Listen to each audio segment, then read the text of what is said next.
Hello, hello, hello, everybody. Today I want to talk a little bit about Christians in the marketplace. So, here's something I've learned. I've learned that Christian entrepreneurs, they tend to struggle with some very specific topics as they venture into entrepreneurship. And the struggle looks a little different than what non-believing entrepreneurs the struggles that they tend to have. And I wanted to just talk a little bit about that. So, most Christian entrepreneurs that I know, they are not struggling because they are lacking like that level of faith or belief that they can succeed in the business that God has called them to build or that God has given to them. And in fact, the ability to really see in your mind's eye the good, pleasing, and perfect will of God through that for that business, that's like the easy part. And I think the real reason and some of the things that Christian entrepreneurs tend to get stuck on is like the actual um business of business, right? The launching, the tactics, really getting comfortable with this concept of charging and charging appropriately so that you can build a business that's profitable.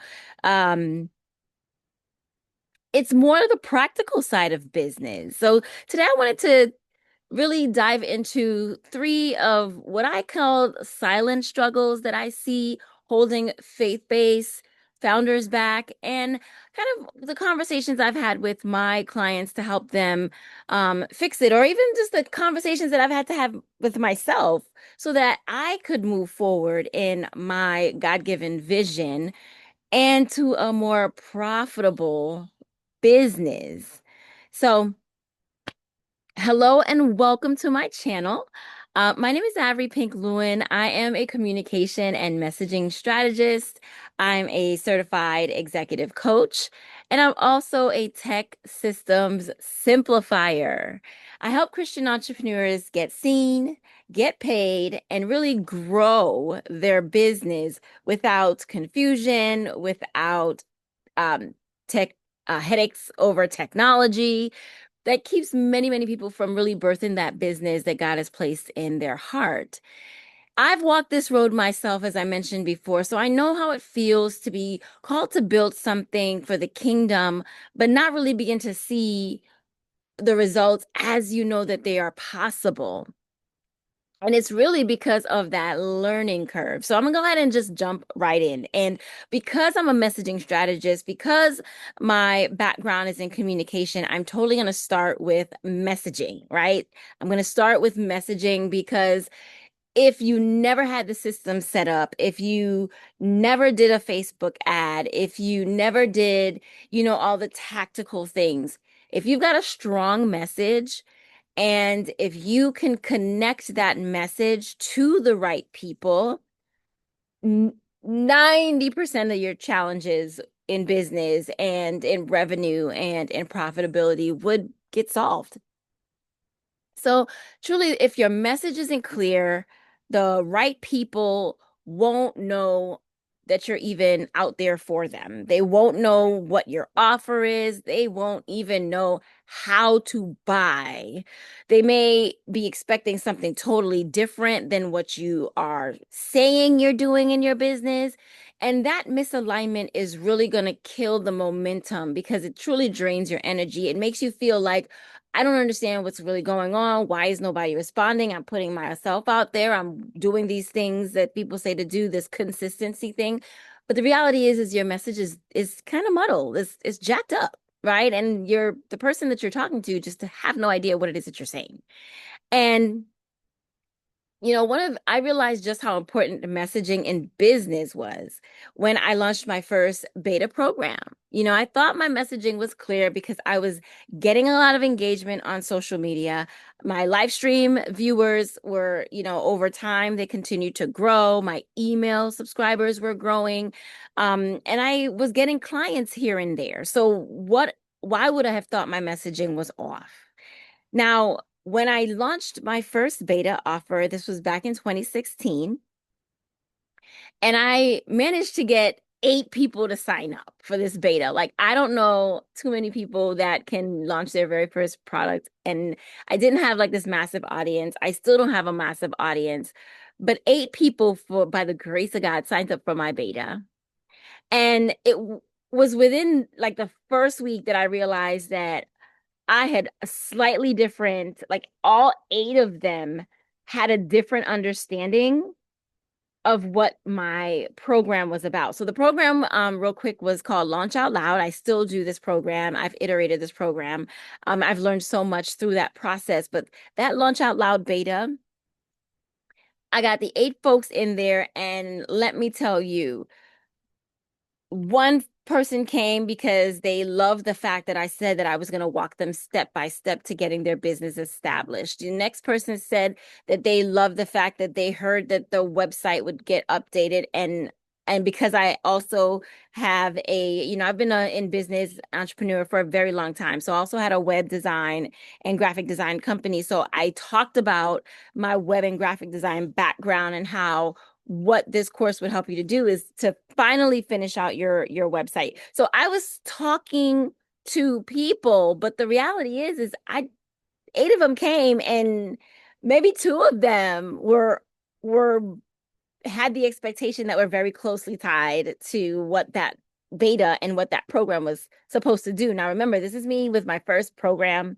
and it was my first go at creating an online course. And I was just kind of walking this thing on out, having all those expectations told me my message was landing differently with too many different people. And in all honesty, because of my personal ethic and because I really wanted to serve everyone well that came into that program, I definitely made it my business to meet all 8 sets of expectations inside that program. By week 3, I was exhausted. That experience just really, I mean, it taught me so much on so many different levels. Unclear messaging just makes everything harder. It makes it harder to deliver. It makes it harder to just kind of anticipate what you're going to do. Because again, this was my first go at this. And, so how do you fix this? As a business owner, it is always your responsibility to make sure that your message is clear to the people that you are intending to serve. So, how the best way to make sure that your message is as clear as it can be to the people that you are intending to serve with your products, your programs, your services, whatever your offer is to be sure that you are so hyper focused on leaning into their problem and not leaning into like your passion, your experience, your expertise. That's where I really believe I had a misstep at that point because I was blending so much of who I was and what I brought to the table. Everyone saw that it was different people who were like, oh, well, I need that. And this person was like, oh, yeah, well, I need that. And oh, I like what that is. And if I could work with her to get that done. And I didn't truly define the problem that that program was intending to address. And so it was so broad that I had a massive fishnet and I reeled in 8 different people with 8 different, slightly different understandings and 8 different sets of expectation. So if I had to give the one piece of advice is to really lean in on the problem so that you're solving that one problem in your course, your offer, your product, your program, whatever. The other way that it'll help to fix this is to really truly understand that audience and so that for no other reason, but you can start speaking their language, not just speaking about, things from your own perspective as the professional, as the person with the experience, as the person with the solution, but you are speaking in their voice in terms of you know how to speak about their problems in a way that they can resonate to. You speak about your solution in a way that connects the dots. And most times this isn't a problem per se, except when it's not really clear how they're going to get from point A to point B with your product, program, or service as that glue or that bridge. So really trying to avoid the high level jargon speech and really getting down. And when I say down, just like getting real in your language is super important.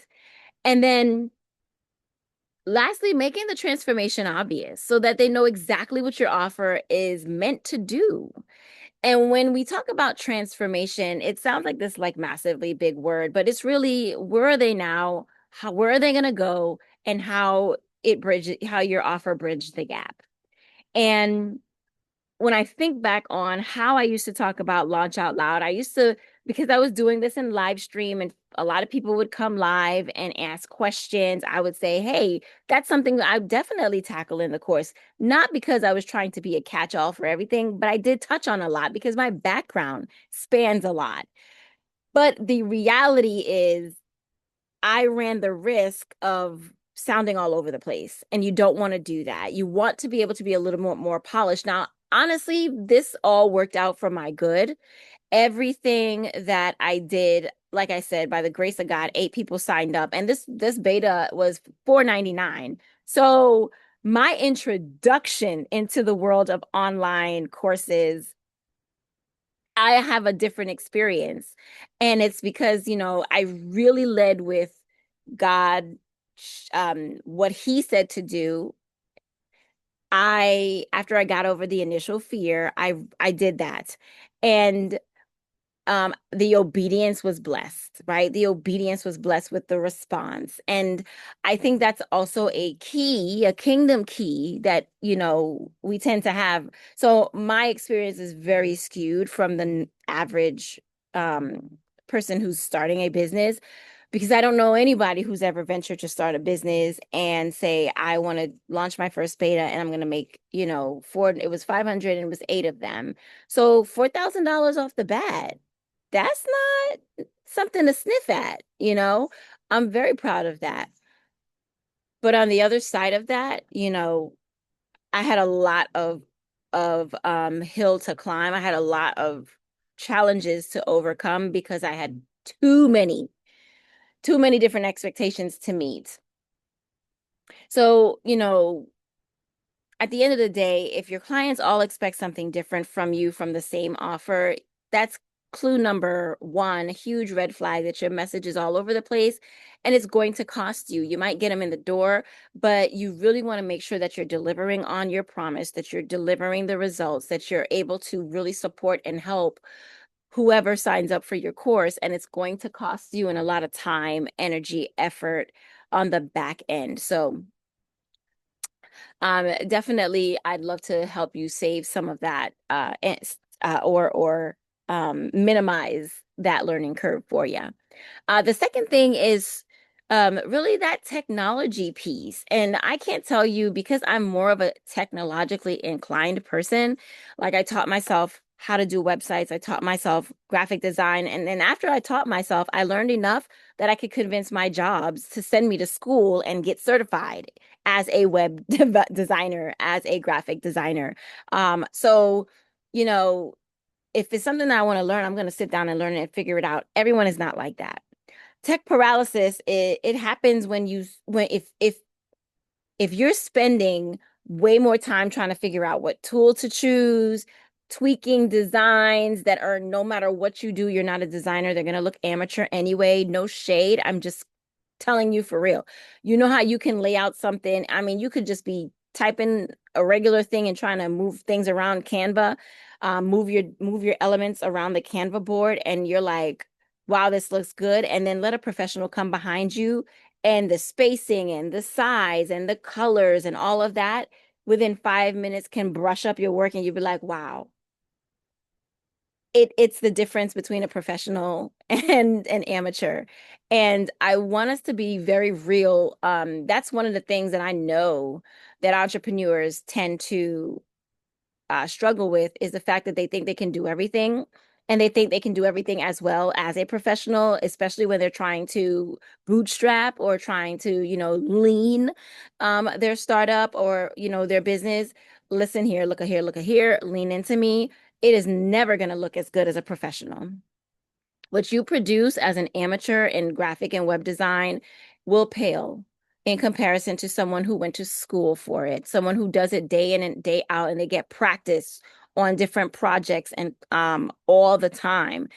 It's never going to look that good. Now, if you're self-taught and people are paying you, you are getting that practice. So you have an opportunity to refine your skills. But if you're like, I'm starting, I want to bake, and your thing is baking, and you're like, I'm gonna have to do my own Canva graphics, my advice to you is to stick as close to that template as possible because there was a professional who developed that template. Stay in your lane and change the text. You might want to don't veer too much from the colors because sometimes y'all can come back with color palettes that are like, oh my goodness, why? I digress. But the reality is if you've spent a lot of time doing that, trying to figure out learning different platforms so you can then make a decision on what platform, and then you're like, well, this one costs 200 and this one costs 50, and maybe I can hook and crook it, or maybe I can do this, and you're trying to piece together all of these things. Listen, you're spending more time on that than you are actually promoting your business, building relationship in your business, doing taking your message of your business out there so you can get new clients, new customers, and make sales. You are caught in tech paralysis. You are caught in tech paralysis. Now, entrepreneurs in the world, that's one thing. Believers, we're kingdom people. I need you to be honest with yourself. I need you to be honest with yourself about what your capabilities are.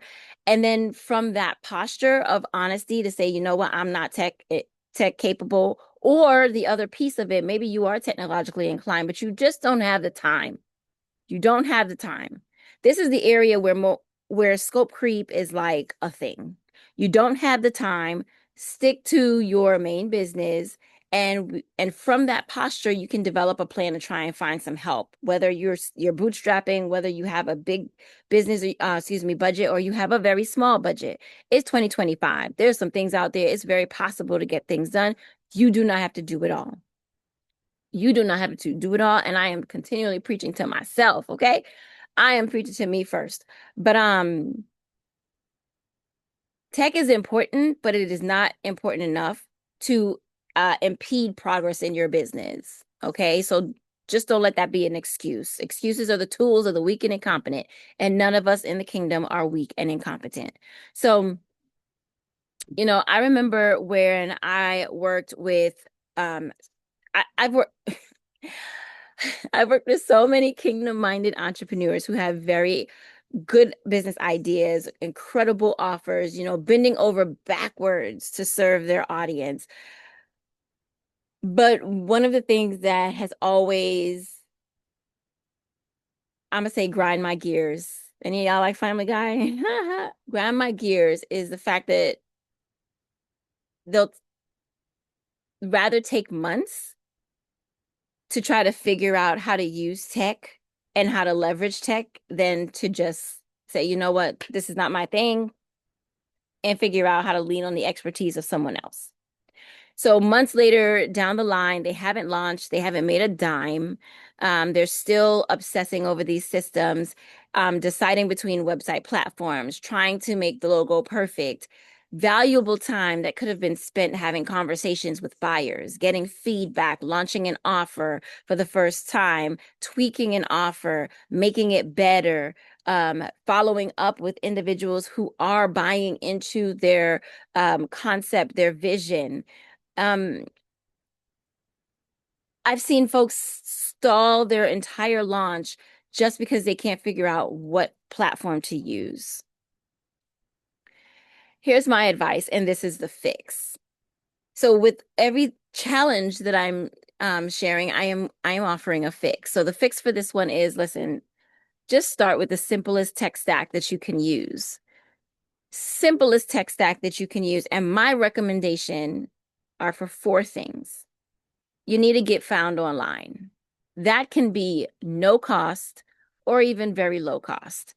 But a no cost way of getting found online is to have an established social media presence. You can do this on a gajillion social media websites, platforms, Facebook, Instagram, Twitter, Reddit. It's not really a social media, but it is a platform that you can be found on LinkedIn, X, I mean, whatever.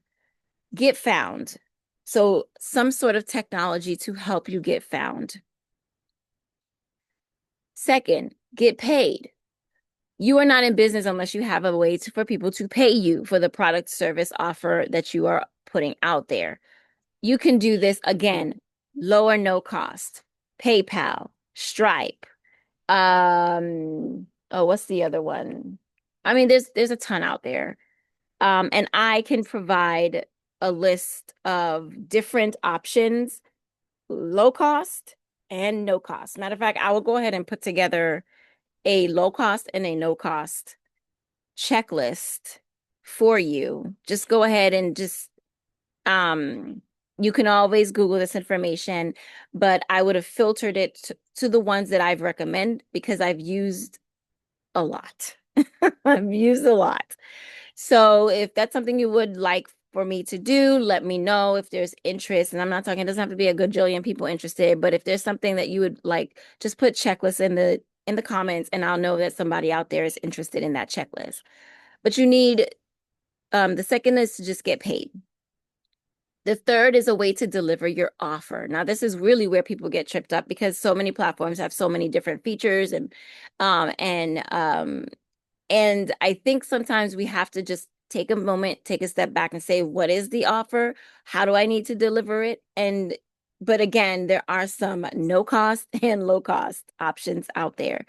But the third tech thing is you need to deliver your offer. And when I say your offer, I don't mean it's always great to build for the vision and where you see yourself going. But if that's going to be a hindrance from just getting started, my advice is to worry about growth and scaling when growth and scaling is actually occurring. If it's going to be that I'm trying to grow, I'm trying to build how I'm for my growth, that's cute. If it stops, if it's only helping to keep you stuck. So my offer is, excuse me, my advice is to find a platform that'll help you deliver at your minimum viable product. Now remember, you are a new entrepreneur, new to this space, new to this market, new to your audience.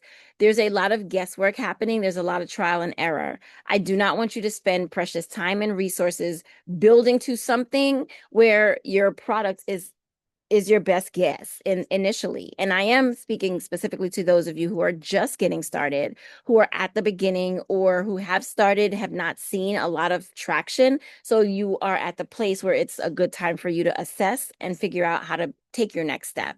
So definitely three is a way for you to deliver your offer. And then the fourth one is, I cannot stress this enough, is a place for you to build a community that you own. For you to build a community that you own. Now, with in terms of low and no cost options, there are so many places that you can make this happen. But I caution that to say that community you own. And this is where if you're going to put money into any tech, you want to put money into a tech that grants you exclusive ownership of your data. This is your business. Data is currency in 2025. It used to be cash is king, then they used to be like credit is king. Hey, data is how, let me see if I can, data is dominance in 2025. And you do not want to have to give over your data. Number one, as Christian entrepreneurs, we are operating our businesses in integrity. I guard my customers' data, their email, their phone numbers, in a way that you would think it belongs to me, like it's mine. And I guard mine. Y'all ain't getting it. If I'm saying no, you're not gonna get my data. And I treat my customers and my clients' data as I treat my own. So I'm always in the privacy statements. I'm always in the terms of use on any platform that I use because I want to make sure I know what this company is doing with the data. And if you have an opportunity to own your customers' data so that they're not hounded by these third party agreements that everyone is siphoning off the data because it is very valuable.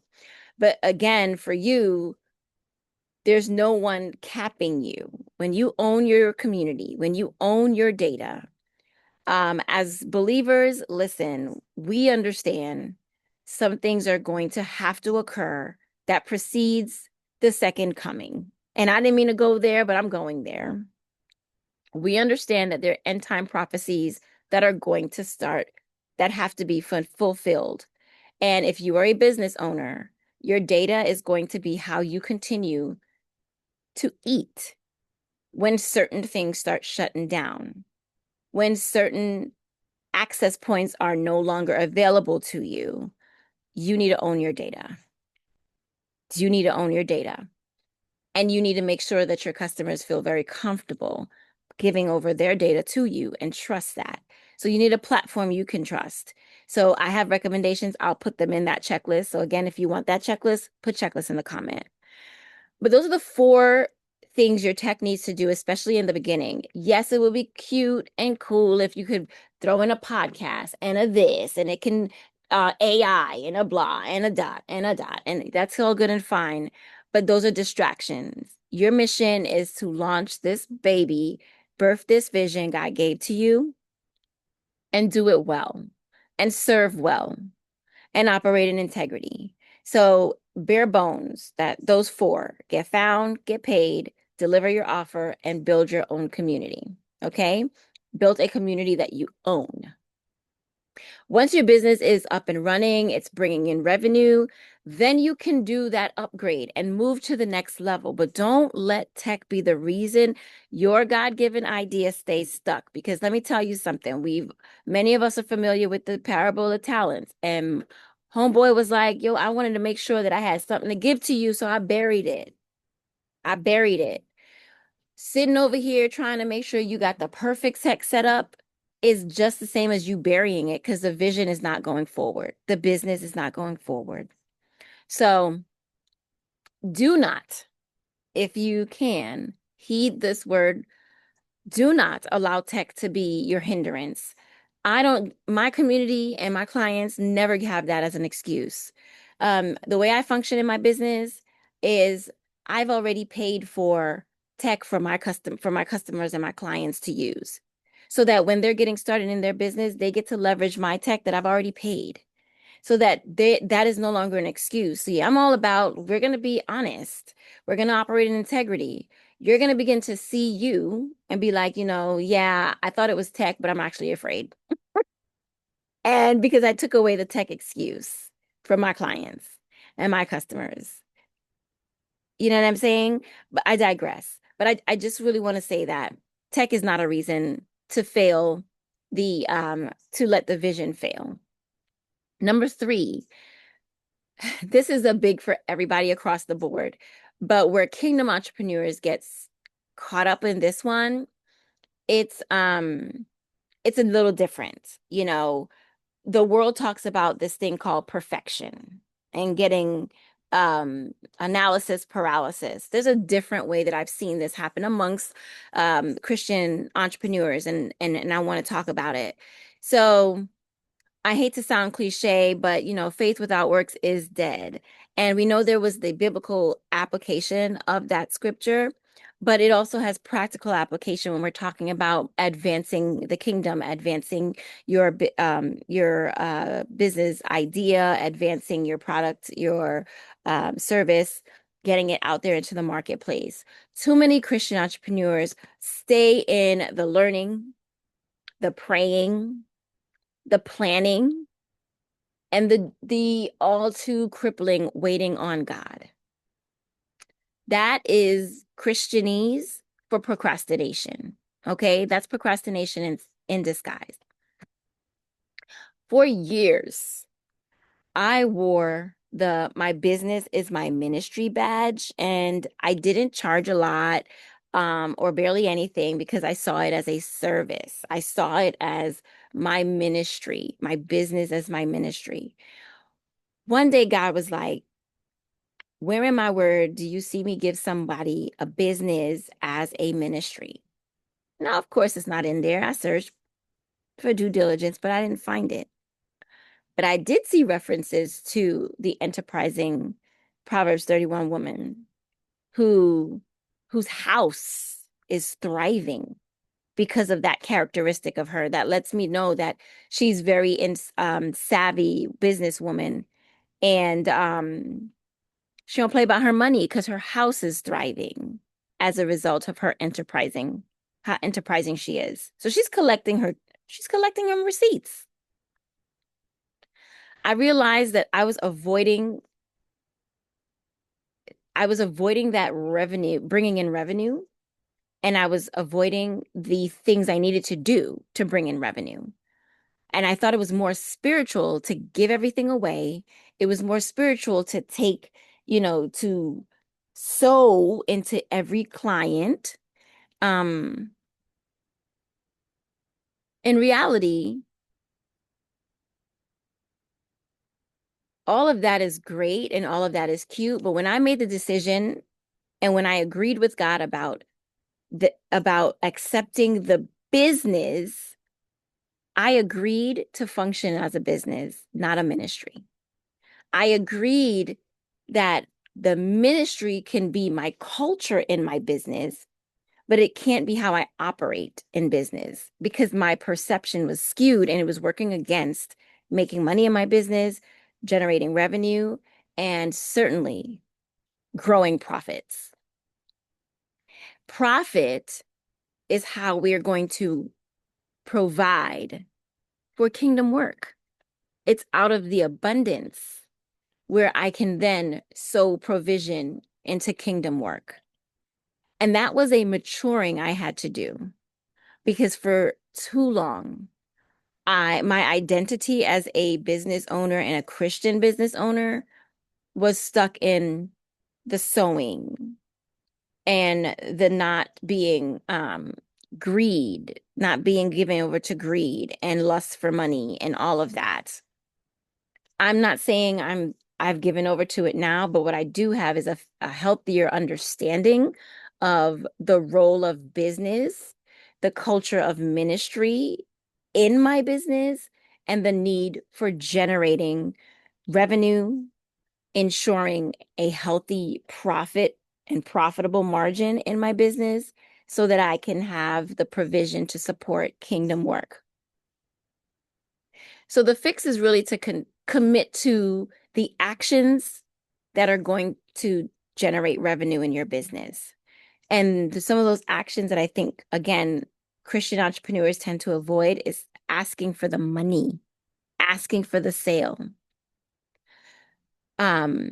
Another action is putting the right price tag on your products and your services, not feeling bad about an extra zero when the value is there, when it's absolutely clear that your service or product or the brand is worth that value. Ask for it. Those are two actions that we tend to struggle with it as Christian entrepreneurs, as kingdom Christian entrepreneurs who are in fact kingdom financiers. And because we can finance the kingdom through our business, yes, we can do it through our job. I have a very great job, good job. But this business can finance kingdom work. We have a responsibility to ensure that we have and lean into these money conversations and take these actions that support that. I hope it's making sense. So with my clients, I truly I hammer this point on home. I do because many of my clients, not all, but many of them are believers like myself. And I ask them to commit to one revenue focused action every day for 90 days. For 90 days, we are exercising our ability to focus on revenue, generating actions. It is also subconsciously training us to be more money minded in our business because we tend to shy away from money. And we've got to break through that barrier a little bit or a lot of it, actually. So, whether it's sending a proposal, making an offer, or having a sales conversation. When you move, you are giving God, when you put those out there, you're giving God something to bless. You're giving him the ability to pour oil on your actions, on your effort. So if you've been waiting on God to grow your business, here's the truth. He has already done what he's going to do. I believe that God, in giving you and inspire you to move towards business ownership and entrepreneurship, he's made that great move.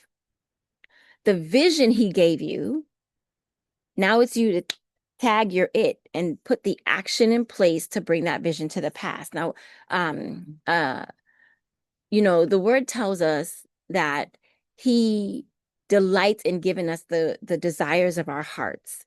And then it also tells us that he puts the desires in our hearts because he intends to bring it about. So if you have the desire for entrepreneurship, if you desire to be a business owner, trust and believe. If you are a blood-bought believer, that's not your mind. You didn't just wake up one day. The world didn't influence you that much. God gave you that desire because his intention is to bring it to fruition. His intention is to bring about what you see in your mind's eye, what that vision looks like. That's why, every January we hear, write the vision and make it plain, write the vision and make it plain, but I assure you there is no period behind the word plain.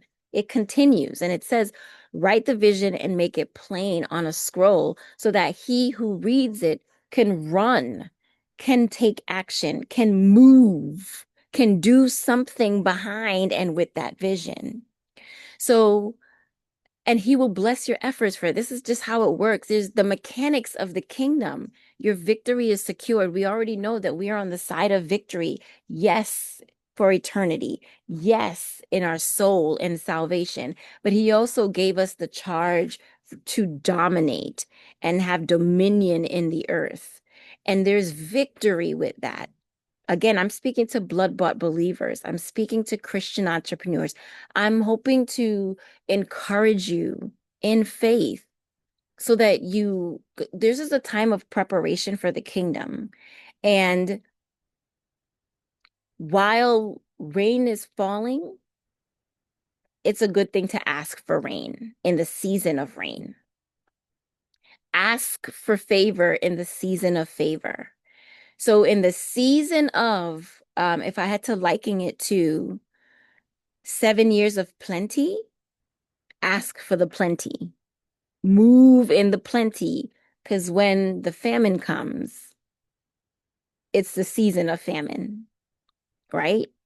God didn't change the rules for the season of famine for Egypt, but he allowed them to move in the season of plenty. So they had provision, there it goes again, in the season of famine.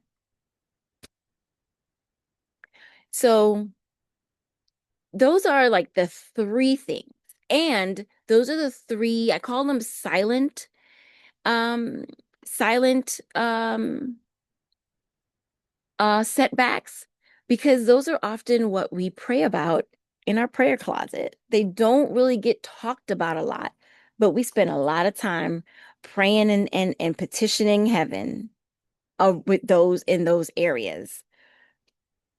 So if you've been uh really wanting to make advances in your business, go further with what God has given you, I implore you to look out for these three silent setbacks and um, try any of the fixes that I've shared with you today. So in my own courses and training programs, I have a framework that I've labeled the Faith to Fruition framework, because many of us have faith, but it's hard to take that faith. We sometimes we feel like we're constantly stuck in the vision, though it may tarry stage, like the vision is tarrying. The reality is there's some very specific things we need to do to go from faith to fruition so we can see the fruit of what God has given us. And that framework really helps Christian entrepreneurs to move from that place of lack, stuck, not really seeing results to launching with clarity, launching with certainty, with intention, with purpose, with deliberateness, and with simplified systems in place, right? I work with them so that we can fix the silent struggles, the silent setbacks, so you can launch profitably without burnout, without guilt, um, without weight, because God doesn't give, and his giving doesn't come with a weight. We know that. So if he's given you this gift of this business, he's giving you this gift of this idea, it's not going to come with a burden attached. We may see it as a burden, but the more our intention is set to partner with God so that his will be done in the earth, it's not really a burden.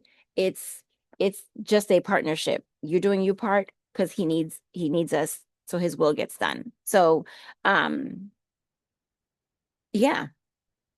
Anyway, um if this helped you, if this was something that you found that resonated with you, if you are a Christian entrepreneur, a kingdom citizen who is venturing into the marketplace, if this helps you, go ahead and subscribe and turn on notifications. I'll be doing a follow-up video where I'll be breaking down in more depth each of these silent struggles. Uh, and then I'll also be sure to have what I've been working on, which is just like a guide. And I think the 90 days is a very critical time period for business owners. So everything that I do, I focus it in 90-day increments. And that's intentional, so that we can not just develop a habit, but exercise that muscle and let it become a something that we can do consistently. And we begin to then we can see results. I was going to say we begin to see results. The reason why we see results is because we've committed to a specific time period. We've committed to doing something long enough, intentionally long enough to begin to see whether it can work or it doesn't work. A lot of times there's effort put into something, but the effort isn't sustained over a long enough period of time. So we don't know if it works. If it didn't work the first, second, or third time, doesn't mean it won't work. It just means it's probably going to work on try 12 or 13. You just didn't get there. So anyway, I don't want to keep this video too long. Let me just leave you with this. God did not give you a vision for it to sit on the shelf. He equipped you with everything that you need right here, right now to bring it to life. You don't need anything more. You don't need to lose anything. You don't need to get rid of anything. You don't need to make room for nothing else. He said, I can trust you with this vision right here, right now, because you are ready right here, right now. You have everything you need right here, right now. So it's time to really move forward and take that deliberate actions. Watch out for these silent struggles. Watch out for the silent setbacks, and continue to move forward in faith and action and in intention. So thank you so very much for listening in. Again, my name is Avery Pink-Lewin. Go ahead and hit the subscribe, like this video, comment below if you want that checklist, and I'll see you in the next video.